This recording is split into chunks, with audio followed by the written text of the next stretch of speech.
కాళ్లలో నొప్పి, నరాల వాపు వంటి లక్షణాలతో బాధపడుతున్నారా? వెరికోస్ వెయిన్స్ లో అత్యాధునిక చికిత్స ఏవిస్ వాస్కులర్ సెంటర్.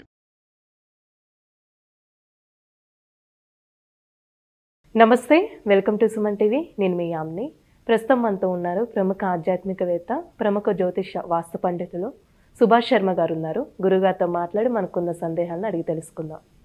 నమస్కారం గురుగారు. శ్రీమాత్రే నమః. గురుగారు, మనకి ఈ నెల గురు పౌర్ణమి రాబోతుందండి. దాని గురించి సంబంధించిన విశిష్టత మాకు తెలియచేయండి. ప్రేక్షకులందరికీ శ్రీమాత్రే నమః, శ్రీ గురుభ్యో నమః. నమో దేవ్యై మహాదేవ్యై శివాయై సతతం నమః. నమ ప్రకృత్యై భద్రాయై నిహతాం ప్రణతాస్మిత. గురుబ్రహ్మ గురుర్విష్ణు గురుదేవో మహేశ్వరః.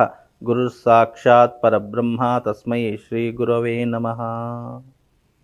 మనకు వచ్చేటటువంటి పౌర్ణిమ వ్యాస పౌర్ణిమ. ఈ నెల 21వ తారీఖు ఆదివారం రోజున రాబోతుంది. అయితే ఈ వ్యాస పౌర్ణిమ అనేటటువంటిది గురువులకు అంకితం చేయబడినటువంటిదిగా భావన చేసుకుంటాం. అయితే మనకు గురువు లేని విద్య గుడ్డి విద్య అని ఎలాగైతే అంటామో, గురువు నుంచి సంక్రమించేటటువంటి జ్ఞానము అపార సంపద కంటే 1000 రెట్లు గొప్పనైనటువంటిది జ్ఞాన సంపద. అయితే గురువు మనకు జ్ఞానాన్ని ప్రసాదించేటటువంటి వాడు అని అర్థం. అయితే ఈ జగత్తుకు అంతటికీ మొట్టమొదటి గురువు ఎవరు అంటే గురు దత్తాత్రేయుడు మొట్టమొదటి గురువు. యావత్ భారతదేశమే కాదు, దేవతలకు సైతం మొట్టమొదటి గురువు ఎవరు అంటే దత్తాత్రేయ స్వామి. ఆ తర్వాత గురు పరంపరగా వచ్చినటువంటి మహానుభావులు ఎందరో ఉన్నారు. జగద్గురు ఆదిశంకరాచార్యులు, అలాగే ఎంతోమంది పీఠాధిపతులు వాళ్ళ యొక్క అనుసారంతో ఇప్పటికీ కూడా మనకు గురుతుల్యులుగా ఉన్నారు. అయితే గురువు లేకుంటే గనక ఈ సృష్టి అనేటటువంటిది అస్తవ్యస్తమయ్యేటటువంటి ఎన్నో రకాలైనటువంటి సంఘటనలు ఎదురయ్యేటటువంటివి. ఇప్పుడు గురువు జ్ఞానబోధ చేతను గురువు యొక్క అడుగుజాడల్లో నడుస్తున్నాము అంటే గనక ఆ పరమాత్ముడు మనకు నిర్దేశించినటువంటి మార్గమే గురు ఉపదేశం. అందుకే గురువులు అనేటటువంటి వారు ప్రతి ఒక్కరికి జీవితంలో ఒక్కొక్క గురువు ఉంటాడు. విద్య నేర్పినటువంటి వాడు గురువే అవుతాడు. మనకు జీవిత గుణపాఠం నేర్పినటువంటి వాడు గురువే అవుతాడు. అలాగే మనకు వృత్తి నేర్పించేటటువంటి వాడు గురువు. అలాగే మనకు జీవితంలో మొట్టమొదటి గురువు దేవుడైతే రెండవ గురువు తండ్రి అని చెప్తారు. అలాగే ఈ యొక్క వ్యాస పౌర్ణిమ అనేటటువంటిది గురు పౌర్ణిమ అనేటటువంటి గురువులకు అంకితం చేయబడినటువంటిది అని అర్థం. అయితే ఆ రోజున గురు పౌర్ణిమ రోజున ఎక్కువగా దత్తాత్రేయుని యొక్క క్షేత్రాలు, దత్తుడి యొక్క ఆలయాలు ఎన్నో రకాలుగా సాయిబాబాకి సంబంధించి కూడా చేస్తారు. ఇక్కడ సాయిబాబా అనేటటువంటిది ప్రాచుర్యంలో లేదమ్మా. అంటే చెప్పుకోవడం అంటే మనము పురాణం ప్రకారం చెప్పుకున్న, వేదం ప్రకారం చెప్పుకున్న సాయిబాబా అనేటటువంటి వాడికి ఏంటి అంటే ఇక్కడ ప్రధానంగా గురువు అనేటటువంటి స్థానం మనం కల్పించినటువంటిదే తప్ప సాయిబాబా ఎక్కడా కూడా గురువు అని చెప్పుకోలేదు. అలాగే నన్ను గురువుగా మీరు పూజించండి అని ఎవరికి కూడా చెప్పుకోలేదు. ఆయనను మనము భక్తిపూర్వకంగా భక్తిని చాటి చెప్పుకోవడానికి గురు స్థానంలో పెట్టినటువంటి వారు సాయిబాబా. కానీ మనకు మన సనాతన ధర్మంలో గురువు అయినటువంటి వారు ఎవరు అనంటే గనక గురు దత్తాత్రేయుల వారు చెప్పుకోవచ్చు. అలాగే జగద్గురు ఆదిశంకరాచార్యులు మన గురువుగా చెప్పుకోవచ్చు. ఎందుకంటే వాళ్ళు కారణ జన్ములు. వాళ్ళ యొక్క జన్మ అంతా ఇంత అయినటువంటిది కాదు. వాళ్ళు లోకాన్ని ఉద్ధరించడానికి అవతరించినటువంటి వాళ్ళు సాక్షాత్తు శివస్వరూపులు అని చెప్పుకోవచ్చు. గురు దత్తాత్రేయుడితే సాక్షాత్తు త్రిమూర్తుల యొక్క అంశ అని చెప్పుకోవచ్చు. జగద్గురు ఆదిశంకరాచార్యులు సాక్షాత్తు శివుడి యొక్క అంశ నుండి పుట్టినటువంటి వాడే జగద్గురు ఆదిశంకర. వీళ్ళను గురువులుగా భావన చేసుకుంటూ ఆ రోజున గురు జయంతిని కూడా ఎక్కువగా చేస్తూ ఉంటారు. అయితే ఇక్కడ గురువు అనేటటువంటి దానికి ఎన్నో రకాలైనటువంటి ప్రామాణిక గ్రంథాలు ఉన్నాయి. మనకు జ్ఞానము అనేటటువంటి సంపద ఇచ్చిన ప్రతి ఒక్కరూ గురువుతో సమానము. ఆ రోజున ఏం చేయాలంటే మన జ్ఞానాన్ని మనకు విద్య నేర్పినటువంటి గురువు కావచ్చు, వృత్తి నేర్పినటువంటి గురువు ఎవరైనా సరే, నీకు గురువు అనేటటువంటి భావన నీకు ఉన్నప్పుడు ఆ గురువు గారి దగ్గరికి వెళ్ళి నువ్వు ఆ రోజున ఆశీర్వాదం తీసుకొని రావడం చేత మనకు పుణ్య ఫలాదులు కలుగుతాయి. అలాగే ఇది వ్యాస పౌర్ణిమ కాబట్టి వ్యాసుడు అనేక గ్రంథాలను రచించాడు. అలాగే ఎన్నో రకాలైన పురాణాలను రచించినటువంటి వాడు వేదవ్యాసుడు.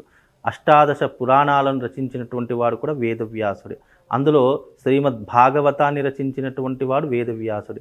కనుక ఆ రోజున ఏం చెయ్యాలి గురు పౌర్ణిమ రోజున అంటే గనక శ్రీమద్ భగవద్గీతలు కానివ్వండి, రామాయణ పురాణాలు కానివ్వండి, ఇంకా ఏ 18 పురాణాలు, ఏ పురాణం, అగ్ని పురాణం తీసుకోవచ్చు, అలాగే దేవీ పురాణం తీసుకోవచ్చు, దేవి భాగవతం తీసుకోవచ్చు. ఇలా ఏదో ఒక పురాణమైనటువంటి గ్రంథాన్ని మనం అంటే ఎవరైతే చదువుకుంటారో అలాంటి వారికి ఇవ్వడం ద్వారా అనేక పుణ్యపదార్థులు కలుగుతాయి. ఆ రోజున ఏదైనా దానం చేయాలి అంటే పురాణాన్ని దానం చేయండి, పురాణమైనటువంటి గ్రంథాన్ని దానం చేయండి. అది ఆ రకంగా అది కూడా అర్హత ఉన్నటువంటి వాడికి మాత్రమే దానం చేయాలి. ఇక దానం చేయమన్నామని చెప్పేసి అర్హత లేనటువంటి వాడికి దానం చేసేసి ఉన్న అర్హతను పోగొట్టుకోకండి. అర్హత ఉన్నటువంటి వాడు ఎవరు? వేదములు నేర్చుకున్నటువంటి వాడు, జ్ఞానాన్ని నేర్చుకున్నటువంటి వాడు, లేదా బ్రాహ్మడికి ఇలాంటి పురాణ గ్రంథాన్ని దానం ఇస్తే గనక అపారమైనటువంటి ఎంతో పుణ్యం కలుగుతుంది అని చెప్పేసి కూడా మనం పురాణ ప్రకారంగా చెప్పుకోవచ్చు.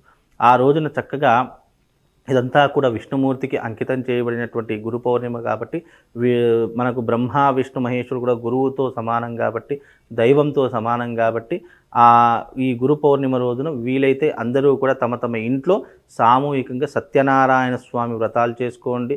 వీలైతే చాలా విశేషంగా చేసుకుంటారు. ఆ రోజున ప్రతి ఒక్క ఆలయాలలో సామూహికంగా సత్యనారాయణ స్వామి వ్రతాలు జరుగుతాయి. అక్కడికి వెళ్ళే అవకాశం లేకపోతే మన ఇంట్లో మనం చేసుకుందాం అనుకున్నటువంటి వాళ్ళు చక్కగా విష్ణుమూర్తిని శ్రీ సత్యనారాయణ స్వామి అవతారంగా ఈ పౌర్ణిమ రోజున పూజించేసుకోండి. మీకున్నటువంటి ఆర్థికపరమైనటువంటి ఇబ్బందులు ఏవైతే ఉన్నాయో అవన్నీ కూడా తొలగిపోయే అవకాశం ఉంటుంది. లక్ష్మీదేవి యొక్క కటాక్షం కలగాలి అంటే ఈ గురు పౌర్ణిమను వినియోగించుకోండి. అలాగే ఆ రోజున ఇది పౌర్ణిమ చాలా ప్రత్యేకమైనది కాబట్టి మీరు వీలుంటే ఆ రోజున గురు పౌర్ణిమ రోజున సాయంకాలము 7 దాటిన తర్వాత మీ టెర్రస్ మీదకి వెళ్ళి ఒక శ్రీచక్రాన్నో లేకుంటే ఒక శివలింగాన్నో ఏదో ఒకటి తీసుకొని మీ టెర్రస్ మీదకి వెళ్ళేసి చంద్రుడి యొక్క కిరణాలు సంపూర్ణంగా ఎక్కడైతే పడుతున్నాయో అక్కడ ఆ ప్రదేశంలో కూర్చుండి ఆ రోజున శ్రీచక్రార్చన చేసుకోండి. చక్కగా శివార్చన చేసుకోండి. మనం సాయంకాలం 7 దాటిన తర్వాత ఎప్పుడైతే చంద్రుడు నిండుగా ఉంటాడో ఆ సమయంలో గనక పౌర్ణమి రోజు నిండుగా ఉంటాడు కదా, ఆ సమయంలో గనక శ్రీచక్రార్చన చేసిన, శివార్చన చేసిన, అభిషేకాది క్రతువులు చేసిన, శ్రీచక్రానికి అభిషేకాది క్రతువులు చేసిన ఆ పుణ్యం అనేటటువంటిది అంతా ఇంత కాదు. బయటికి తీసుకురావచ్చండి బ్రహ్మాండంగా మన ఇంట్లోనే అంటే టెర్రస్ మీద ఒక్క శ్రీయంత్రాన్ని, ఒక శివలింగాన్ని, ఏదైనా సరే మీకు శివుడు ఇష్టం ఉంటే శివుడు, అమ్మవారు ఇష్టం ఉంటే అమ్మవారు, ఏదో ఒక దాని స్వరూపమైనటువంటి ఒక యంత్రాన్నో లేదంటే ఒక విగ్రహాన్నో తీసుకొని వచ్చి చంద్రుడి యొక్క కిరణాలు ఎక్కడైతే మీ టెర్రస్ మీద పడుతున్నాయో లేదా ఒక ప్రదేశంలో ఒక ఖాళీగా ఉన్నటువంటి ప్రదేశం ఉంటుందో అక్కడికి వెళ్ళి మీరు చక్కగా అమ్మవారిని కానీ శివుణ్ణి కానీ అర్థించండి, అర్చన చేయండి, అభిషేకాది క్రతువులు చేయండి. ఆ పుణ్యం అంతా ఇంత కాదు, కటిక దారిద్రుడైనా సరే అపర కుబేరుణ్ణి చేసేటటువంటి పుణ్యమైనటువంటి పౌర్ణిమ ఈ యొక్క గురు పౌర్ణిమ. ఈ గురు పౌర్ణిమ రోజున ఈ రకంగా ఎవరైతే ఆచరిస్తారో వాళ్ళకు ధన సంపత్తి, ధాన్య సంపత్తి, అమ్మవారి యొక్క అనుగ్రహము, శివుడి యొక్క సంపూర్ణమైనటువంటి అనుగ్రహము, అష్టైశ్వర్యాలు కలిగించేటటువంటి పౌర్ణమి ఈ యొక్క గురు పౌర్ణమి. కనుక ఇవి కొన్ని పుణ్యతిథులు ఎలా ఉంటాయంటే తిథివార నక్షత్ర ముహూర్తాలు మన మనిషికి యోగాన్ని కలిగించేటటువంటివిగా ఉంటాయి. అంటే నేను జీవితంలో అన్నీ కోల్పోయాను, అన్ని రకాలుగా నష్టపోయాను, నేను మళ్ళీ నా జీవితాన్ని పునరుద్ధరణ చేసుకోవాలి, ఏదైనా మంచి నాకంటూ ఒక రోజు రావాలి అంటే ఆ రోజు ఈ యొక్క గురు పౌర్ణిమ. కనుక దీనిని సరిగ్గా మీరు వినియోగించుకొని, ఎవరూ మనకు సహాయం చేసేవారు ఎవరు లేరు. ఒక దగ్గరికి వెళ్తే సహాయం కోరుకుందాము, అతను ఏదో సహాయం చేస్తానని ఆశతో వెళ్తాము, కానీ అక్కడ నిరాశనే వస్తుంది. మీరు ఎవరి దగ్గరికి చేయిజాచి వెళ్ళకండి, భగవంతుని చేయిజాచి అర్చించండి, మీ కష్టాన్ని తప్పకుండా దూరం చేస్తాడు. అలాగే ఈ గురు పౌర్ణిమ రోజున కూడా తప్పకుండా భగవంతుని ఈ రకంగా అర్చించుకోండి. చంద్రుడి యొక్క సంపూర్ణమైనటువంటి అనుగ్రహము, అలాగే ఆ అమ్మవారి యొక్క అనుగ్రహం, శివుడి యొక్క అనుగ్రహం తప్పకుండా చేసినటువంటి వ్యక్తికి దొరుకుతుందమ్మా. చాలా చక్కగా తెలియసా గురుగారు, ధన్యవాదాలు. శ్రీమాత. సుమన్ టీవీలో మీ పర్సనల్ అండ్ బిజినెస్ ప్రమోషన్స్ కోసం కింది నెంబర్కి కాంటాక్ట్ చేయండి.